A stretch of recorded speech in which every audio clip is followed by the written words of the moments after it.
Hi friends, ಎಲ್ಲರಿಗೂ ನಮಸ್ಕಾರ. ಎಲ್ಲರೂ ಹೇಗಿದ್ದೀರಾ? ನಾನು ಕೂಡ ಚೆನ್ನಾಗಿದ್ದೀನಿ. ಇವತ್ತು ಒಂದೊಳ್ಳೆ ಹೇರ್ ಟಾನಿಕನ್ನು ಮಾಡ್ಕೊಂಡ್ಬಿಡೋಣ. ಕೂದಲಿಗೆ ಬೇಕಾಗಿರುವಂಥ ಒಂದೊಳ್ಳೆ ಹೇರ್ ಟಾನಿಕನ್ನು ಯಾವ ಥರ ಮಾಡ್ಕೊಳ್ಳೋದು ಅನ್ನೋದನ್ನು ನಾ ಈ ವಿಡಿಯೋದಲ್ಲಿ ತೋರಿಸ್ತಾ ಇದ್ದೀನಿ.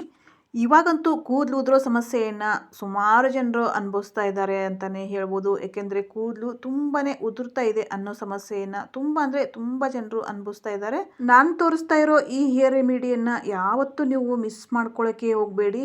ಹಾಗೆಯೇ ಇನ್ನು ಯಾರೆಲ್ಲ ನಮ್ಮ ಚಾನಲ್ನ ಸಬ್ಸ್ಕ್ರೈಬ್ ಮಾಡ್ಕೊಂಡಿಲ್ಲ ಅವರೆಲ್ಲ ದಯವಿಟ್ಟು ಸಬ್ಸ್ಕ್ರೈಬ್ ಮಾಡ್ಕೊಳ್ಳಿ. ಹಾಗೆ ವಿಡಿಯೋನು ಎಂಡ್ವರೆಗೆ ನೋಡಿ. ನಿಮಗೆ ತುಂಬಾ ಯೂಸ್ಫುಲ್ ಆಗಿರುವಂಥ ಹೇರ್ ವಿಡಿಯೋ ಇದಾಗಿದೆ. ನಾನಿಲ್ಲಿ ಮೊದಲನೇದಾಗಿ ಸಬ್ಜಾ ಬೀಜಗಳನ್ನು ತಗೊಳ್ತಾ ಇದ್ದೀನಿ. ಸಬ್ಜಾ ಬೀಜ ಇಲ್ಲ ಕಾಮಕಸ್ತೂರಿ ಬೀಜ ಇಲ್ಲಾಂದರೆ ತುಳಸಿ ಬೀಜ ಅಂತ ಕೂಡ ಕರೀತಾರೆ. ಈ ಕಾಳು ನೋಡೋಕ್ಕೆ ತುಂಬಾ ಚಿಕ್ಕದಾಗಿರುತ್ತೆ, ಆದರೆ ಕೂದಲಿಗಂತೂ ತುಂಬಾ ಒಳ್ಳೆಯದು. ಇದು ಒಂದು ಗ್ಲಾಸಲ್ಲಿ ರಾತ್ರಿ 1 ಟೀ ಸ್ಪೂನಷ್ಟು ನೆನೆ ಹಾಕಿ ಬೆಳಗ್ಗೆ ಕುಡಿಯೋದ್ರಿಂದನೂ ಕೂಡ ಕೂದಲು ತುಂಬಾ ಚೆನ್ನಾಗಿ ಗ್ರೋತ್ ಆಗುತ್ತೆ ಅಂತಲೇ ಹೇಳ್ಬೋದು. ಮುಖ್ಯವಾಗಿ ನಮ್ಮ ಕೂದಲಿಗೆ ಬೇಕಾಗಿರುವಂಥ ಪೋಷಕಾಂಶಗಳನ್ನು ಒದಗಿಸೋ ಕೆಲಸ ಈ ಸಬ್ಜಾ ಬೀಜಗಳು ಮಾಡುತ್ತೆ. ಈ ತುಳಸಿ ಬೀಜಗಳನ್ನು ಅಥವಾ ಸಬ್ಜಾ ಬೀಜಗಳನ್ನು ಬಳಸ್ತಾ ಬರೋದ್ರಿಂದ ಕೂದಲು ಉದುರುವ ಸಮಸ್ಯೆಯನ್ನು ಸಂಪೂರ್ಣವಾಗಿ ನಾವು ನಿವಾರಣೆ ಮಾಡ್ಕೋಬೋದು. ಹಾಗೆಯೇ ಕೂದಲು ತುಂಬಾ ಚೆನ್ನಾಗಿ ಗ್ರೋತ್ ಆಗುತ್ತೆ. ನಾನಿಲ್ಲಿ 1 ಟೀ ಸ್ಪೂನ್ ಆಗುವಷ್ಟು ಸಬ್ಜಾ ಬೀಜಗಳನ್ನು ಕೇವಲ 10 ನಿಮಿಷಗಳವರೆಗೆ ನೆನೆ ಹಾಕೊಳ್ತೀನಿ.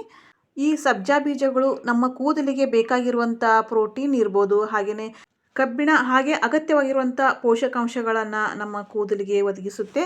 ಕೂದಲಿನ ಬುಡವನ್ನು ಗಟ್ಟಿಗೊಳಿಸೋದಲ್ಲದೆ ಕೂದಲು ದಪ್ಪವಾಗಿ ಉದ್ದವಾಗಿ ಹಾಗೆಯೇ ಕಪ್ಪಾಗಿ ಬರಲು ಕೂಡ ತುಂಬಾ ಸಪೋರ್ಟ್ ಮಾಡುತ್ತೆ ಈ ಸಬ್ಜಾ ಬೀಜಗಳು. ನಮ್ಮ ಮನೆಯಲ್ಲಿ ಈ ಸಬ್ಜಾ ಬೀಜಗಳು ಇಲ್ಲ ಅಂತಂದರೆ ನಾವು ತುಳಸಿ ಎಲೆಯನ್ನು ಕೂಡ ನಾವು ತಗೋಬೋದು. ತುಳಸಿ ಎಲೆ ಇರ್ಬೋದು, ಹಾಗೆ ಈ ತುಳಸಿ ಬೀಜಗಳಿರ್ಬೋದು, ಇವುಗಳನ್ನು ನಾವು ಕೂದಲಿಗೆ ಬಳಸ್ತಾ ಬರೋದ್ರಿಂದ ಕೂದಲಿಗೆ ಒಂದೊಳ್ಳೆ ಶಕ್ತಿ ಕೊಡೋ ಕೆಲಸವನ್ನು ಈ ಪದಾರ್ಥ ಮಾಡುತ್ತೆ ಅಂತಲೇ ಹೇಳ್ಬೋದು. ಹಾಗೆಯೇ ನಾನಿಲ್ಲಿ 1 ಟೀ ಸ್ಪೂನ್ ಆಗುವಷ್ಟು ಮೆಂತ್ಯ ಕಾಳುಗಳನ್ನು ರಾತ್ರಿನೇ ನೆನೆಸಿ ಇಟ್ಕೊಂಡಿದ್ದೆ. ಮೆಂತ್ಯ ಕಾಳುಗಳ ಬಗ್ಗೆ ನಿಮಗೆಲ್ಲ ಗೊತ್ತೇ ಇದೆ. ಕೂದಲು ಸದಾಕಾಲ ನಮ್ಮ ಕೂದಲು ಕಪ್ಪಾಗಿರಬೇಕು ಅಂತಂದರೆ ನಾವು ಮೆಂತ್ಯ ಕಾಳುಗಳನ್ನು ಬಳಸಲೇಬೇಕಾಗುತ್ತೆ. ಹಾಗೆಯೇ ತಲೆಹೊಟ್ಟನ್ನು ಕೂಡ ಕಡಿಮೆ ಮಾಡುತ್ತೆ, ಸಿಲ್ಕಿ ಆ್ಯಂಡ್ ಶೈನಿ ಕೂಡ ಮಾಡುತ್ತೆ. ಕೂದಲು ಬುಡವನ್ನು ಸ್ಟ್ರಾಂಗ್ ಮಾಡೋ ಕೆಲಸವನ್ನು ಈ ಮೆಂತ್ಯ ಕಾಳು ಮಾಡುತ್ತೆ ಅಂತಲೇ ಹೇಳ್ಬೋದು. ಈ ಮೆಂತ್ಯ ಕಾಳುಗಳು ಕೂದಲಿಗಂತೂ ತುಂಬಾ ಒಳ್ಳೆಯದು. ಹಾಗಾಗಿ ನಾನು ರಾತ್ರಿ 1 ಟೀ ಸ್ಪೂನ್ ಆಗುವಷ್ಟು ಮೆಂತ್ಯ ಕಾಳುಗಳನ್ನು ನೆನೆಸಿಟ್ಕೊಂಡಿದ್ದೆ. ಆ ಮೆಂತ್ಯ ಕಾಳುಗಳನ್ನು ಕೂಡ ತೊಗೊಂಡಿದ್ದೀನಿ. ಹಾಗೆಯೇ ನಾನಿಲ್ಲಿ ಈರುಳ್ಳಿಯ ಸಿಪ್ಪೆಯನ್ನು ಕೂಡ ತೊಗೊಂಡಿದ್ದೀನಿ. ನಾವು ಈರುಳ್ಳಿ ಸಿಪ್ಪೆ ಅಂತ ನಾವು ಬಿಸಾಕ್ಬಿಡ್ತೀವಿ. ಅದ್ರ ಬದಲು ಈ ಈರುಳ್ಳಿ ಸಿಪ್ಪೆಯನ್ನು ನಮ್ಮ ಕೂದಲಿಗೆ ಬಳಸ್ತಾ ಬರೋದ್ರಿಂದ ಕೂದಲು ತುಂಬಾ ಫಾಸ್ಟಾಗಿ ಗ್ರೋತ್ ಆಗುತ್ತೆ.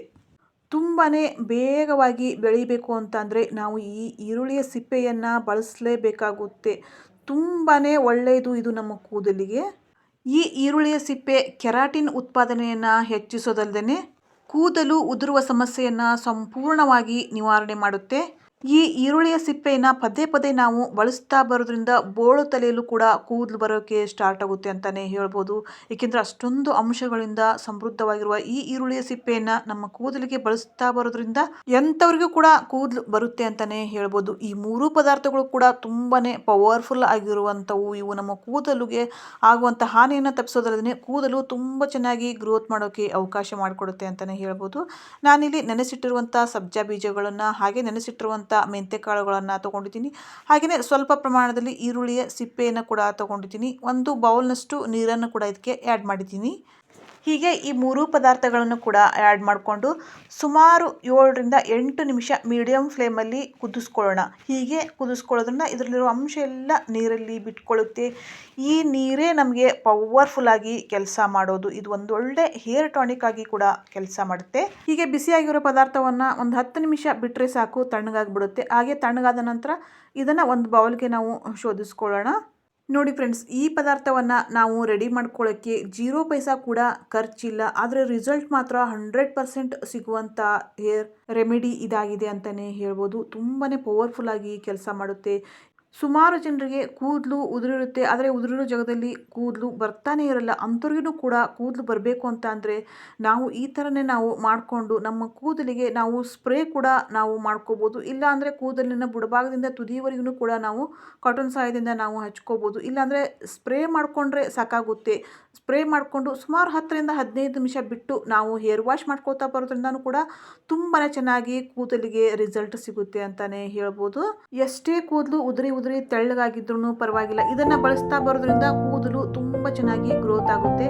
ಹಾಗೆಯೇ ನಾವು ತಲೆ ಸ್ನಾನ ಮಾಡ್ತಾ ಇರುವಾಗ ನಾವು ಸ್ಪ್ರೇ ಕೂಡ ಮಾಡಿಕೊಂಡು ಸುಮಾರು 10ರಿಂದ 15 ನಿಮಿಷ ಬಿಟ್ಟು ಹೇರ್ ವಾಶ್ ಆದರೂ ಮಾಡ್ಕೋಬೋದು. ಇಲ್ಲ ಅಂತ ಅಂದರೆ ನಾವು ಇದಕ್ಕೆ ಶಾಂಪೂನ್ ಕೂಡ ಆ್ಯಡ್ ಮಾಡಿಕೊಂಡು ಹಾಗೆ ತಲೆ ಸ್ನಾನ ಮಾಡುವಾಗ ಈ ಪದಾರ್ಥಕ್ಕೆ ಶಾಂಪೂ ಮಿಕ್ಸ್ ಮಾಡಿಕೊಂಡು ತಲೆ ಸ್ನಾನ ಮಾಡ್ತಾ ಬರೋದ್ರಿಂದ ಗುಡ್ ರಿಸಲ್ಟನ್ನು ನಾವು ಪಡ್ಕೋಬೋದು. ಯಾರು ಕೂಡ ಈ ವಿಡಿಯೋನ ಮಿಸ್ ಮಾಡ್ಕೊಳ್ಳಿಕ್ಕೆ ಹೋಗಬೇಡಿ. Thanks for watching. Don't forget like, share, comment and